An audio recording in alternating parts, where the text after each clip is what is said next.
السلام علیکم viewers, programme دیکھ رہے ہیں آپ براس ٹیکس اور میں ہوں آپ کی ہوسٹ معروف قریشی. ہمارے ساتھ موجود ہیں ہمارے اینالسٹ جناب زید حامد صاحب. السلام علیکم سر.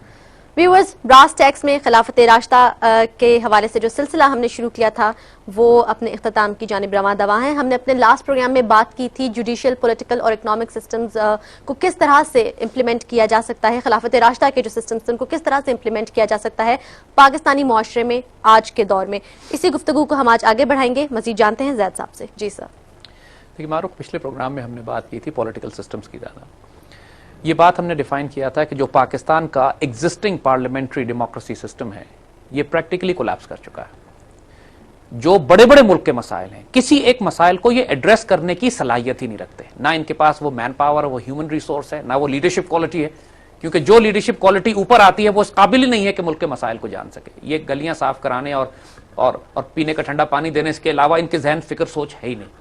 قوم کیا ہے، قوموں کی امامت کیا ہے، اس قسم کی کوئی چیز ان کے ذہن میں نہیں ہے. آئیڈیالوجی نہیں ہے کوئی، نہ کوئی ویژن ہے، نہ کوئی آئیڈیالوجی ہے. ان کی گفتگو ٹاک شوز پہ سنیے آپ، انسان کو high blood pressure, hypertension کا شکار ہو جاتا ہے آدمی ان کی فحش گفتگو، مرغوں کی لڑائی نہیں ہوتی، فحش گفتگو سن کر کے جو ٹیلی ویژن کے چینلز پہ لڑ رہے ہوتے ہیں اور ان کو شرم کوئی نہیں ہے. یہ سارے بے شرم اور آپس میں اس طرح لڑ رہے ہوتے ہیں اور دنیا تماشے دیکھ رہی ہوتی ہے ان کی لڑائیوں کی. گالیوں تک آ جاتے ہیں ایگزیکٹلی.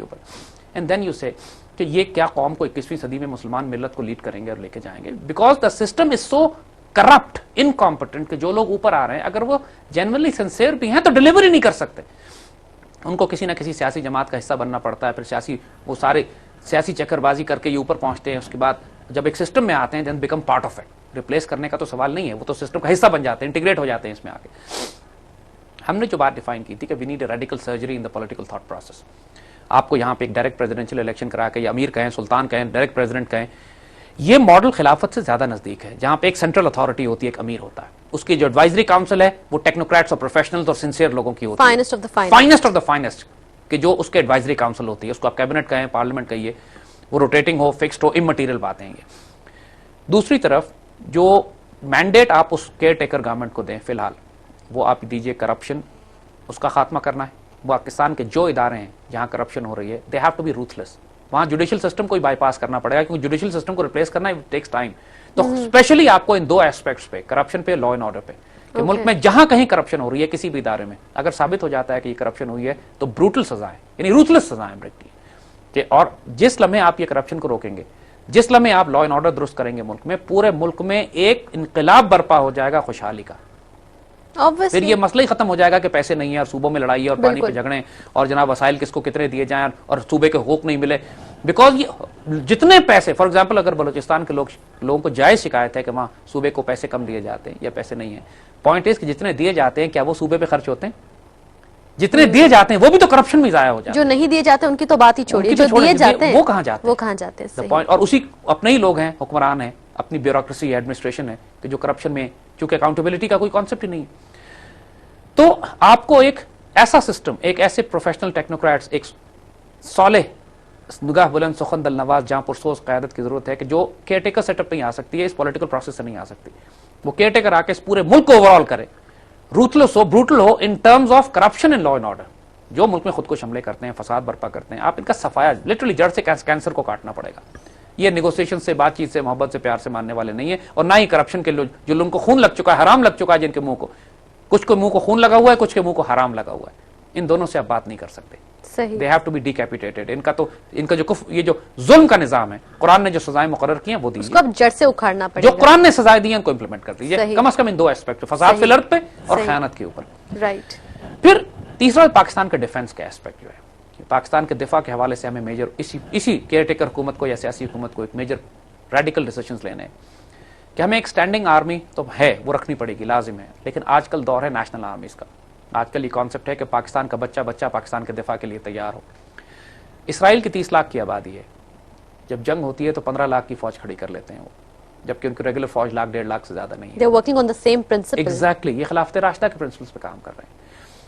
گولڈا میئر سے جب یہ پوچھا گیا کہ اسرائیل کے پاس پیسے نہیں ہیں لیکن اپنے ڈیفنس پہ، ویپن سسٹمز پہ آپ اتنے پیسے خرچ کرتے ہیں کیوں، تو اس نے جواب یہ دیا کہ میں نے یہ حضور صلی اللہ علیہ وسلم کی سنت سے سیکھا کہ ان کے پاس کھانے کو نہیں ہوا کرتا تھا مسلمانوں کے پاس، لیکن حضور کے گھر میں جب آپ نے انتقال فرمایا، پردہ کیا تو دیوار کے اوپر صرف اسلحہ لٹکا ہوا تھا. ہر طرح کی تلوار تھی، تیر اور نیزے اور ڈھالیں تھی. سو ڈیفینس جو ہے وہ اتنا ڈیفنس سسٹم، ویپن سسٹمز صحیح اس قدر امپورٹنٹ اور اہم ہے. آپ کو ایک نیشنل آرمی ریز کرنی ہے. ہم 17 کروڑ کی آبادی ہیں. امیجن کیجئے ہمارے پاس 10-12 کروڑ سے زیادہ یوتھ ہے. اگر ہم اپنے نوجوانوں کو جنگ کی تربیت دے لیں، نوجوانوں کو دفاع کی تربیت دے لیں، ویپن سسٹم کی تربیت دے، اور یہ ان میں دہشت گرد کوئی بھی نہیں، ان میں پیٹریوٹک اور آئیڈیولوجیکل اسپرٹ پیدا کر لیں، 4 لاکھ کی فوج اور 10 کروڑ ریزرو. امیزنگ. دنیا میں کس کی ضرورت ہوگی اس پاکستان کی طرف بری نگاہ سے دیکھیں؟ کیونکہ اس 21ویں صدی میں ہم یہ دیکھ رہے ہیں کہ آنے والی جنگیں شہروں میں لڑی جا رہی ہیں. عراق کو دیکھ لیجئے، افغانستان کو دیکھ لیجئے، اس سے پہلے یوگوسلاویا کو وہ دیکھ بارڈرز لیجئے، کا کانسیپٹ وہ اس ختم سے ہو پہلے چکا ہے. یوگوسلاویا کو دیکھ لیجئے. صحیح. یوگوسلاویا میں جو جنگ اگر کی ہے تو بوسنیا کے بچوں نے کی ہے، صحیح. عورتوں نے کی ہے. چھوٹے چھوٹے اسکول گوئنگ بچے ویپنز لے کے سربینز کا مقابلہ کر رہے ہوتے تھے. عراق میں آج ریزسٹنس اسٹوڈنٹس دے رہے ہیں. Exactly. افغانستان میں عام کسان کھیتی باڑی کرنے والے لوگ مزاحمت کر رہے ہیں سپر پاور کی. آنے والا دور اسی قسم کی جنگوں کا ہے، the 4th generation warfare. Yes. تو ہم کو اس پاکستان کے اندر اپنا ڈیفنس مستحکم کرنا ہے.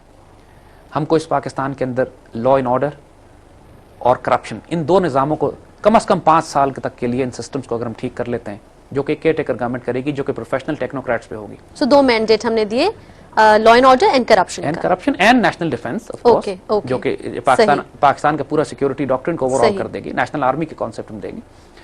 اور جب آپ ملک میں جیسے بات کہی کہ ایک اسٹرانگ گورن، ایک لیڈر ہو کہ جو خود ایک سادہ زندگی گزارے، اس کے ساتھ کیبنٹ ٹیکنوکریٹ پروفیشنلز اور پیٹریوٹس کی ہو. پیٹریوٹ کی ڈیفینیشن ہم وہ دے چکے ہیں آپ کو کہ جس کو 10,000 تنخواہ ملے تو 80,000 کا کام کرے، 18 گھنٹے کام کرے. اس کے بعد قائد اعظم کو رول ماڈل بنا لیجیے نا اس حوالے سے. سیدنا عمر بن عبدالعزیز کو بنا لیں، سیدنا عمر بن فاروق کو بنا لیں.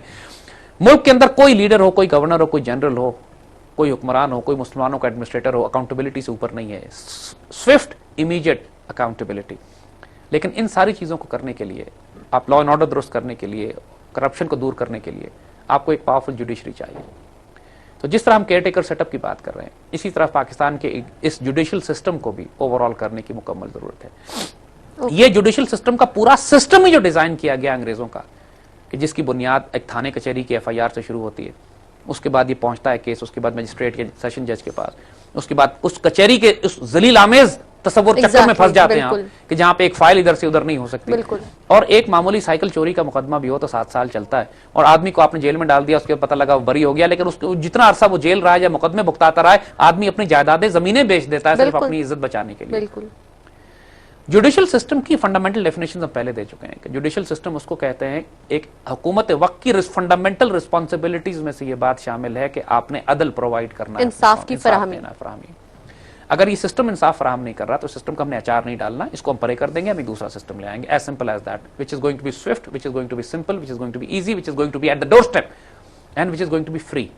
عدل کی خاص بات یہ ہے کہ اس کو حاصل کرنے کے لیے ٹیڈی پائی خرچ نہیں ہونی چاہیے، مفت ہونا چاہیے. یہ فنڈامنٹل ریکوائرمنٹ ہے اسلامک میں. دوسری بات گھر کے نزدیک ہونا چاہیے. تیسری بات ڈیلے نہیں ہونا چاہیے، یہ نہ ہو کہ کئی سال لگ جائیں اس کے اندر. پھر امپارشل ہونا چاہیے، فری اینڈ فیئر ہونا چاہیے سارا سلسلہ.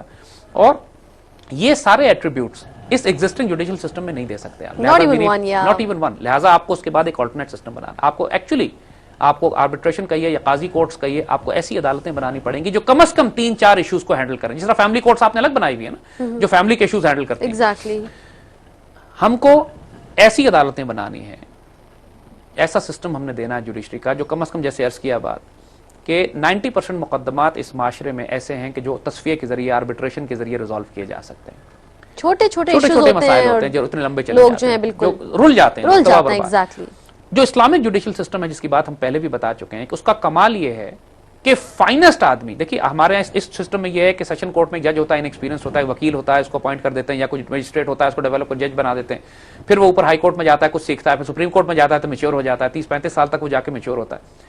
لیکن جو سیشن کورٹ میں جج فیصلے کر رہے ہوتے ہیں ان کو یقین کیجئے کہ الف بے نہیں پتا ہوتی بہت ساری چیزوں کی، اور وہ خوفزدہ بھی ہوتے ہیں، ان کو سیکورٹی بھی نہیں ملی ہوئی ہوتی، وہ کمزور بھی ہوتے ہیں، وہ دہشت گرد گروہوں کے خوف میں بھی آ جاتے ہیں، اور پھر وہ کیسز کو اتنا لٹکاتے ہیں اور کرپشن لوور جوڈیشری پہ اتنی ہے کہ معاملہ وہیں خراب ہو جاتا ہے. جبکہ لوور جوڈیشری ہم نے ڈسکس کیا تھا سب سے امپورٹنٹ ہوتی ہے، سب سے امپورٹنٹ ایسپیکٹ لوور جوڈیشری ہے جو دروازے کے پاس جہاں انصاف ریزالو کیا جا سکتا ہے. 90% کیسز تو وہیں ریزالو کیے جا سکتے ہیں اگر لوور جوڈیشری پاس. یہاں ٹوٹل الٹا نظام ہے، سب کچھ الٹ ہے. خلافت راشدہ میں آپ دیکھتے ہیں کہ جو فائنسٹ آف دا فائنسٹ، یعنی سمجھیے کہ آپ سپریم کورٹ کے چیف جسٹس کے لیول پہ جو شخص ہوتا ہے اس کو سیشن کورٹ میں لوگوں کے پاس لگایا جاتا ہے. وہ اتنا سمجھدار اور طاقتور اور اعلیٰ شخص ہوتا ہے، اتنا اعلیٰ فہم ہوتا ہے.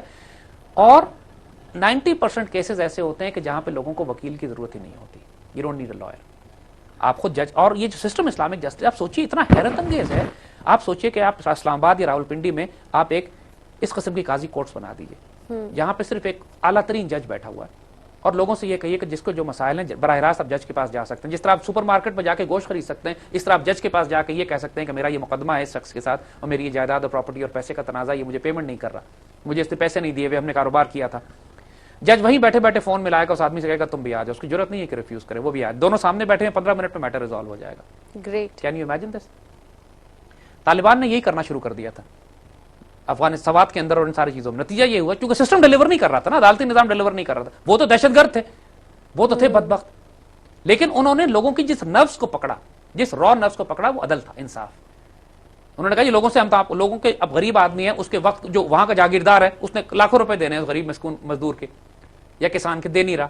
طالبان نے اس وڈیرے کو بھی بلا لیا اور اس مزدور کو بھی بلا لیا. جرت نہیں ہوتی تھی کسی کی طالبان کے آگے بات کریں کہ کوئی ظالم